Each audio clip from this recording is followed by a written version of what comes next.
What's going on, everybody? Welcome back to another episode of Jeremy's Point of View. Here in this episode, I'm giving you guys my overall thoughts on Dead Island 2, and I'm going to give you guys just a little bit of information. I'm going to make this a pretty quick review and give you guys my overall thoughts and let you know if I think you should run out there and buy the game and a little bit of what to expect with Dead Island 2. So, let's dive into it. So Dead Island 2, first things first, I want to start off with fun factor. Is this game fun? And that I can happily say is a big yes. This game was a blast to play. At the end of the day, if you're going into this expecting this to be some big, massive, open world zombie game, I don't want you to be disappointed. It is not. So I don't want to give away too much, but at the same time, I want to give you guys an idea of what to expect when you go into the game. Basically, if you guys have seen the trailers, the game takes place in Los Angeles. One of the best features of this game is how much effort, time, and just the little things that they placed into this game for world building sake. The areas that you go to are all very, very unique. They're all different. They really bring LA to life, from the beaches to the palm trees to the dark and seedy things. There's a lot to love and a lot to explore and a lot to take in, and I really, really enjoyed all the little tidbits that were in there throughout. There's a lot in the game where you can just look around, and there's a lot of fun stuff you're going to find in there if you take the time to really, really scavenge the area and go through all the different sections. Now, when I say this is not an open world game, basically, you're at this mansion, and that is going to serve as your main hub. And then from there, you can go to different sections of LA. And what's nice is each section really does have its own unique feeling, and it does a good job of diversifying itself and giving you some different gameplay, some different things to do in those different areas. And like I said, it is not this massive open world. It is broken down into sections, and you can go and explore these sections, and there's a lot in there to find. Where that really benefits the game is in the side quests and the different things that you're going to do within the game. I think a lot of love and attention went into these side quests. They don't feel like a bunch of throwaways like big, massive open world games tend to kind of do. They kind of get a bit tedious. They kind of feel like they're just there to fill time. The way this game is broken down into these areas, it really makes the side missions, the side quests, the different things that you can go and explore and do feel valid. Now, combat. Combat, it's okay. It's not revolutionizing the game. It's not going to, set the bar higher for games in the future to come.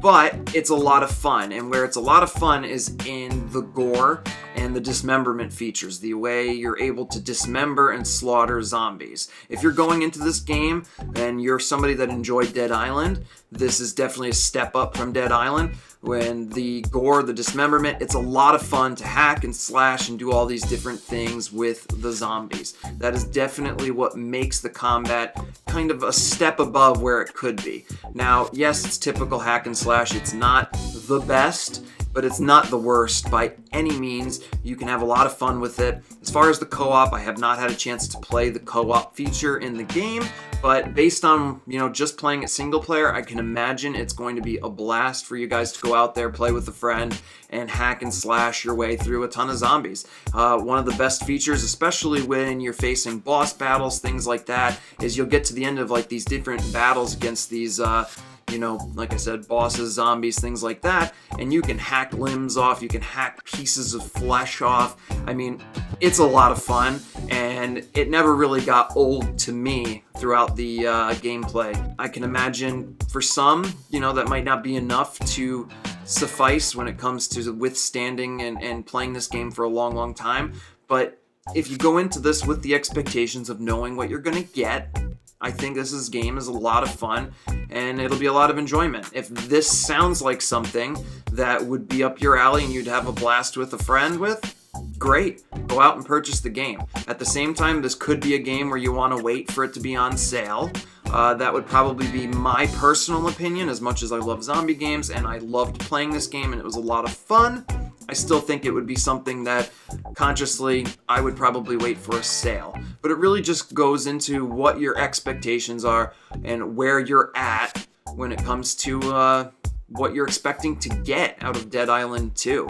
There's a pretty decent, selection of different characters at the beginning. Each one has different special abilities, and they all play a little bit differently, which definitely helps when it comes to different playthroughs. Make your choice very wisely as well, because once you pick this character, you are stuck with it for your playthrough. At the same time, there are some skill trees, there are some different things you can level up. It's not super in-depth, but it's there enough to progress the game, grow the game, and allow you to do different things as you go along. Weapons, you can upgrade them, you can add electric abilities, fire abilities, all kinds of different things. It's not, like I said, it's just like the skill tree. It's not this crazy amount of crafting and ability, but at the same time, it's enough where you can do some different things. And with the way they work it within the environment of the game, I really enjoyed that. There's different sections where you can turn water on, you can use water and then electricity to take out a bunch of enemies.